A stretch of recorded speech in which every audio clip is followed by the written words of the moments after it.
Greetings, advanced students, and welcome back to Wednesday's edition of Distant Learning with Mr. Wong. Today we'll continue with ratios and rates, going into writing proportions. We've done this before when we compared two ratios to see if they're proportional. But let's continue and extend the lesson. Writing proportions. Quick question to think about. How can you write a proportion that solves a problem in real life? One method is to keep things sorted and organized by using a table. Let's take a look at this scenario. Let's say you were purchasing ringtones for your smartphone or cellular device. Last month, you purchased 2 ringtones and the total cost was $6. This month, you purchased 3 ringtones and are trying to determine how much it would cost altogether. Use the columns or the rows to write a proportion. In this case, we'll be comparing purchases to total costs, and the ratio will be for the months and the next month. 2 ringtones for $6 should be equivalent to 3 ringtones for X amount of dollars. Numerators have the same units, ringtones. Denominators have the same units as well, dollars. You can also use the rows by going across, writing the ratio of the proportion as ringtone to ringtones, and then dollars to dollars. The units are the same in each proportion, side by side.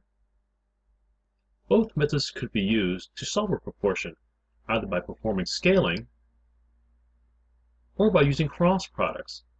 We know that both cross products will have to be equal to each other, and we could just solve an equation that results from doing the cross product work. Let's continue. Using tables to solve a proportion.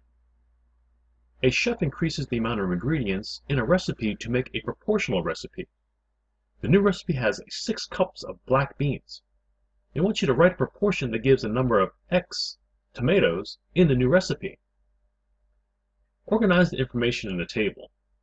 Now this has already been done for you, but we might have to look at an ingredients list to make our own proportion and table ourselves. Please make note of how it's organized. In this case, in the original recipe, we use 1.5 cups of black beans and then 1 tomato. In the new recipe, we have 6 cups of black beans, but we don't know how many tomatoes we need for this new recipe to have the same flavor. We will be writing a proportion using the vertical columns, setting up the 1.5 cups to 1 tomato to 6 cups of black beans to X tomatoes. This is how you would write a proportion for those different ingredients. So now it's your turn to use different ingredients from this recipe list to write your own proportion. Number 1. Write a different proportion that gives the number of X tomatoes in a new recipe. Number 2. Write a proportion that gives you the amount Y of water in a new recipe. Go ahead and pause the video now, making some changes in the table to equate it to number of tomatoes with another ingredient, but also with the water as the next ingredient. Remember, in the previous example, we used columns, cups of tomatoes, and black beans and tomatoes. We have not done it across using the same units. Go ahead and pause the video now and create these 2 proportions for questions 1 and 2. Then resume the video once you've completed the task. Welcome back. Let's check the resolution for number 1 and number 2. Write a different proportion that gives a number of X of tomatoes in a new recipe. Again, instead of comparing black beans to tomatoes, we can compare original recipe to new recipe as a fraction ratio. So 1.5 cups of beans to 6 cups of beans should be equal to 1 tomato for X tomatoes. All we did, instead of writing it up and down to make a ratio, we just went across. Number 2. Write a proportion that gives the amount of Y of water in the new recipe. We can still use the cups of black beans, and instead of using 1 tomato for X tomatoes, we can actually compare it to cups of water. We know that 1.5 cups of beans requires 2 cups of water. And then we use the variable for Y to indicate an unknown variable for the amount of water we need for 6 cups. This is what the proportion will look like. Hopefully, your sample answers would have matched these ones here. Now the question that comes up, how many tomatoes do you need for 6 cups of black beans? How much water would you need for 6 cups of black beans? If you know your times tables and you recognize patterns, you'll know that the new recipe is 4 times as much as the original recipe. Let's remove this decimal, for example, and make it a 15. Since I multiplied by a factor of 10 to move the decimal, I'll have to do the same thing to the new recipe. 1.5 times 10 is 15. 6 times 10 is 60. How many times do we need to do the 15 cups to get to 60? The answer is 4 times as much. So it's a scale factor of 4, which means we multiply the 1 tomato times 4, and we need 4 tomatoes for the new recipe. We multiply the old recipe of 2 cups of water times 4 to get 8 cups of water for the new recipe. Let's take it further and examine how to solve using scale factor. Solve 3 over 2 equals to x over 8. This method is called scaling, or using scale factor. Step 1. Think. The product of 2 and what number equals to 8? This is similar to the questions we asked in class. How does a 2 become 8? Remember, we cannot add or subtract to change the ratio. It has to be multiplying or dividing. 2 does get bigger and becomes 8, so we know it has to multiply by a certain number to get there. Step 2.